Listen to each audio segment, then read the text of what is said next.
Algérie Ferry, 2 Algériens arrêtés pour contrebande. Certains Algériens établis à l'étranger profitent de leur facilité à voyager pour faire du commerce, souvent de façon non officielle. Ils transportent des marchandises en tout genre, les injectant dans le marché algérien afin de faire du profit. Toute procédure visant à faire entrer une marchandise dans le territoire algérien sans suivre la voie légale est considérée comme interdite.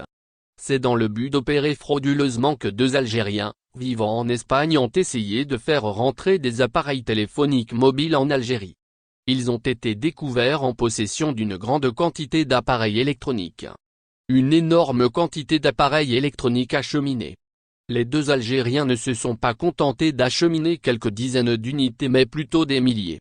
En effet, selon le média arabophone Chourouk, les 2 individus avaient approximativement 6000 appareils mobiles. L'ensemble de ces téléphones viennent d'Espagne, plus précisément d'Alicante. Cette marchandise a été transportée vers le port d'Oran par le biais d'Algérie Ferry, plus précisément le navire Tariq Ibn Ziyad. Les téléphones étaient dissimulés dans 2 valises différentes, qui concernaient aussi des matériaux servant à la fabrication de fils de suture chirurgicale. Ces matériaux ont également été saisis par les autorités compétentes. L'enquête est ouverte. Font-ils partie d'un réseau international? La contrebande de marchandises est considérée comme étant un acte répréhensible en Algérie.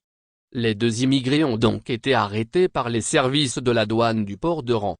Ces services ont opéré en coordination avec la police des frontières. Les autorités compétentes ont procédé à la saisie de la marchandise, avant d'arrêter les individus concernés qui ont été mis en détention provisoire. Une enquête a été ouverte afin d'en savoir plus sur les tenants et les aboutissants de cette affaire. Les responsables de l'enquête veulent savoir si les 2 personnes font partie d'un réseau plus grand, voire international. Cette enquête a donc été confiée à la police judiciaire relevant de la sûreté de la wilaya d'Oran. Merci de bien vouloir activer la cloche et de cliquer sur j'aime.